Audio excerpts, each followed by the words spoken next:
I want to tell you guys a true story of how Q, my dog, saved my life. Our first home, we lost our first home, and of course, me and Q, I was trying to find a new place, a new home, and even an apartment, and no one would rent to me because of Q. No one there are a lot of dog restrictions, um, breed restrictions, and size restrictions. Most places will not rent to you if you own a pit bull. And if you do own a pit bull, most people will not rent to you if the dog is more than a certain pounds, like something like 10 pounds, 15 pounds, something like that. Q is 110 pounds.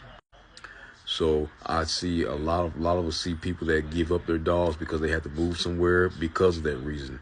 And I refuse to give up my dog. So we ended up living in my pickup truck. That's why when I hear me say I was homeless for a while, it's because I refused to give Q up. I refused to abandon him. And then it became harder and harder and harder to take care of myself and take care of Q living in my pickup truck. I had a job, I had a full-time job, but we had nowhere to live. And a lot of family members would not take us in. A lot of family members would not take us in and give us somewhere to live because of Q.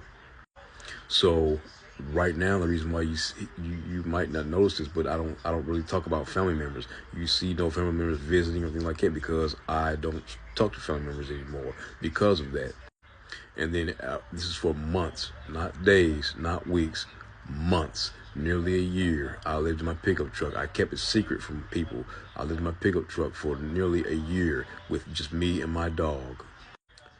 And then came to the point where it came a time where things were changing, and I had to decide to give him up. I had to decide to find him a new home, except I couldn't find him a new home. Nobody wanted this big pit bull. People were afraid of him, and I didn't want to take him to the shelter because I was afraid he would be put down. So then finally one time, the time came where I was so depressed about my situation, but I loved my dog so much, I drove way out to the country, and I drove into a cornfield, and I let him out. I let him out of the truck because I expected him to just run and sniff around and play. And while he was gone,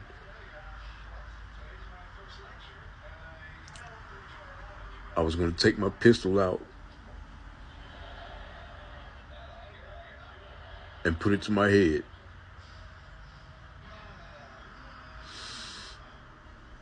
But when Q got out and I was watching and waiting for him to run away, he wouldn't go anywhere. He would stay right there by the truck and just look at me. And he wouldn't walk away. And I kept telling him to go away, and he wouldn't.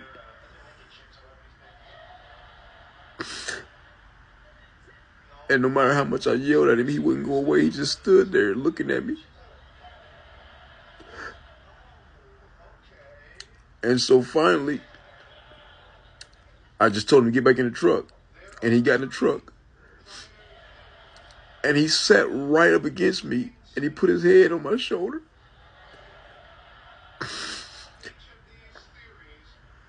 And he wouldn't leave my side.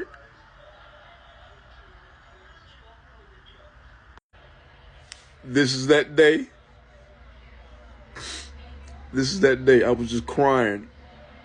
I drove to a truck stop, and I sat there for hours and hours. And Q sat right with me.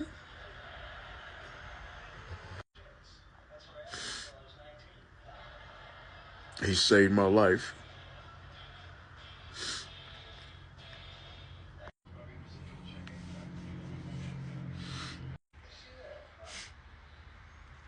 And that is why I put him before myself. That is why whenever I ask for help, it's mostly for him. And I'll never, ever, ever give him up. And I'll never, ever, ever leave his side.